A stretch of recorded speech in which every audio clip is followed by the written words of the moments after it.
नमस्कार बच्चों, इस वीडियो में हम पद परिचय का अध्ययन करेंगे। पद परिचय का अध्ययन करने से पहले हम ये पढ़ेंगे कि पद बनता किससे है, किसके मेल से, किसके योग से पद का निर्माण होता है।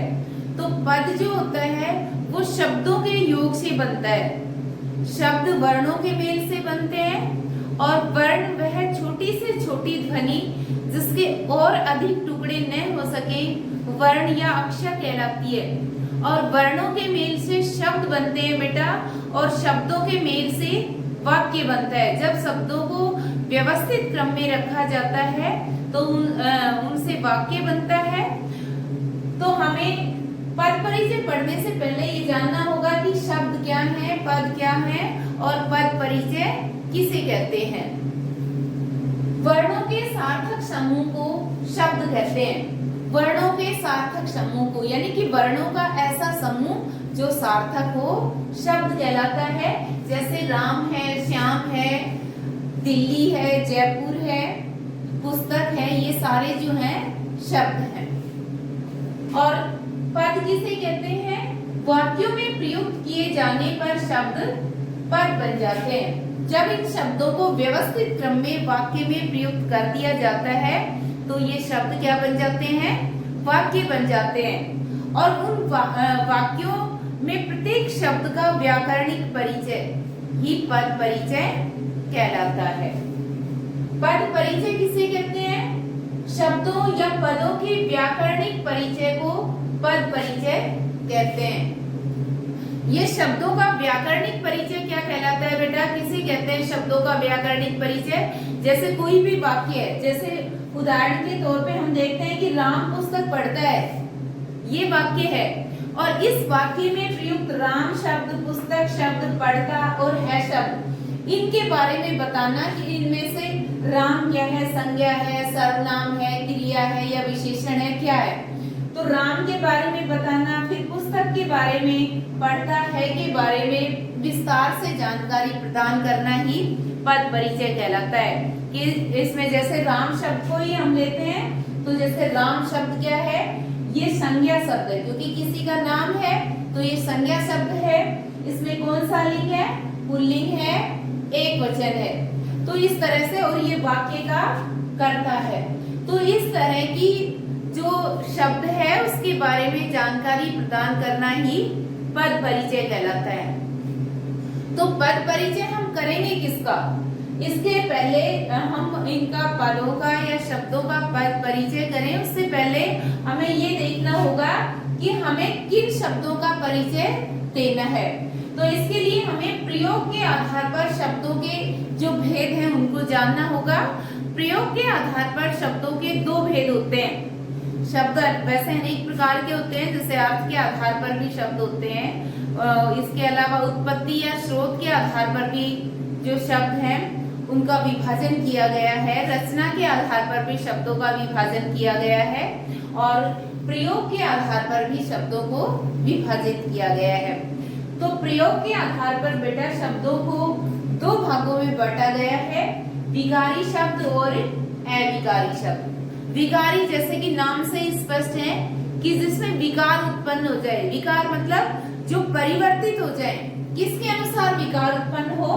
कि जिन शब्दों में लिंग, वचन, काल आदि के कारण विकार या परिवर्तन संभव हो, वे विकारी शब्द कहलाते हैं। यानी कि लिंग के अनुसार, वचन के अनुसार और काल के अनुसार जिन शब्दों में परिवर्तन आता है वे विकारी शब्द कहलाते हैं। और विकारी जो शब्द हैं वो संज्ञा, सर्वनाम, विशेषण और क्रिया। संज्ञा, सर्वनाम, क्रिया और विशेषण ये शब्द विकारी शब्द होते हैं। इनमें लिंग, वचन और काल के अनुसार जब इनको प्रयुक्त किया जाता है, जब इनका प्रयोग किया जाता है तो ये परिवर्तित हो जाते हैं। उदाहरण के तौर पे हम देखते हैं राम पुस्तक पढ़ता है। इसमें राम क्या है? राम वाक्य का कर्ता है, संज्ञा शब्द है।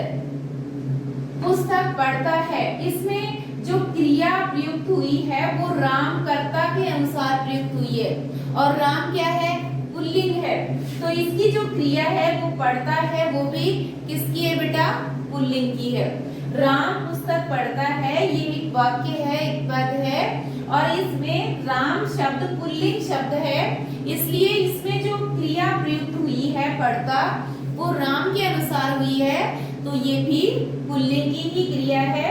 दूसरा उदाहरण है गीता पुस्तक पढ़ती है, इसमें गीता क्या है, गीता स्त्रीलिंग है, तो इसकी क्रिया किसके अनुसार आई है, स्त्रीलिंग के अनुसार ही आई है। जब इसका कर्ता जो है वो स्त्रीलिंग है, तो वाक्य की जो क्रिया है वो भी उस कर्ता के अनुसार ही स्त्रीलिंग की ही क्रिया का प्रयोग किया गया है।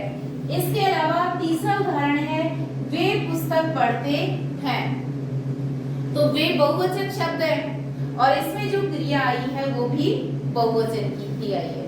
तो जो विकारी शब्द होते हैं उनमें लिंग, वचन और काल के अनुसार, पुरुष के अनुसार परिवर्तन हो जाता है। यहाँ ये जो पुल्लिंग था तो क्रिया पुल्लिंग की थी, स्त्रीलिंग है तो स्त्रीलिंग की क्रिया है, और बहुवचन शब्द है तो यहाँ पर क्रिया बहुवचन की ही प्रयुक्त की गई है, इसलिए ये शब्द विकारी शब्द कहलाते हैं। दूसरे शब्द होते हैं बेटा अविकारी शब्द, जैसा कि विकारी शब्दों में जो होता है उससे विपरीत अविकारी शब्दों में होता है।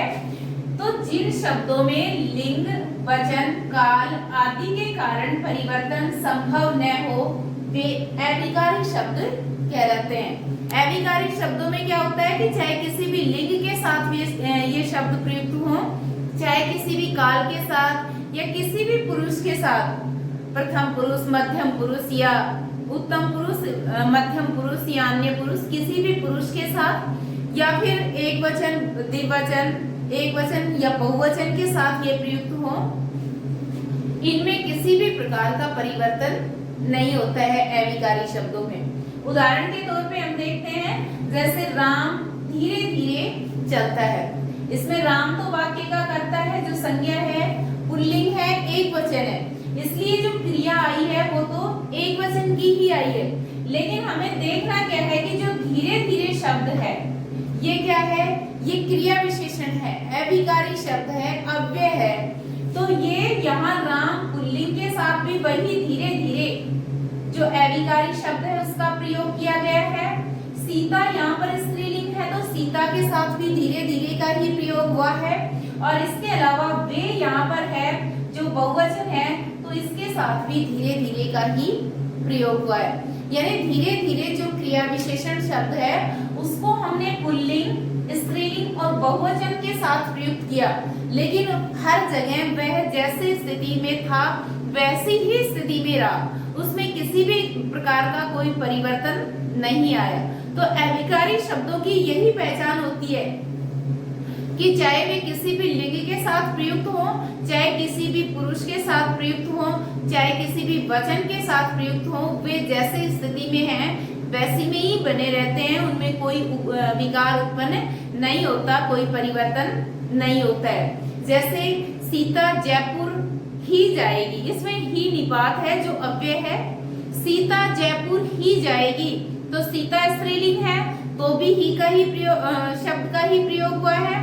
इसके अलावा अगर हम लिखें कि मोहन जयपुर ही जाएगा, तो मोहन के साथ भी वही ही का प्रयोग हुआ है, यहाँ पर मोहन पुल्लिंग है, और वे जयपुर ही जाएंगे तो वे बहुवचन का हमने प्रयोग किया, तो भी जो ही निपात है जो अव्यय है उसमें किसी तरह का कोई परिवर्तन नहीं आया। तो जो अविकारी शब्द होते हैं बेटा वे उनमें कोई परिवर्तन नहीं होता, चाहे उन्हें किसी भी लिंग के साथ प्रयुक्त करें, किसी भी पुरुष के साथ प्रयुक्त करें या किसी भी वचन व काल के साथ उनका प्रयोग किया जाए। अविकारी शब्द जो है वो क्रिया विशेषण, संबंध बोधक, समुच्चय बोधक, विस्मयादि बोधक और निपात होते हैं। तो हमें पद परिचय करने से पहले विकारी और अविकारी शब्दों के बारे में विस्तार से जानना होगा कि विकारी शब्द जो हैं उनमें जैसे संज्ञा, सर्वनाम, क्रिया और विशेषण है, तो ये किसे कहते हैं। इसी तरह जो अविकारी शब्द हैं उनमें क्रिया विशेषण, संबंध बोधक, समुच्चय बोधक, विस्मयादि बोधक और निपात, इन सब के बारे में हम विस्तार पूर्वक पढ़ेंगे तभी हम पद परिचय अच्छे से कर पाएंगे। और तो इनके बारे में हम अगली वीडियो में पढ़ेंगे।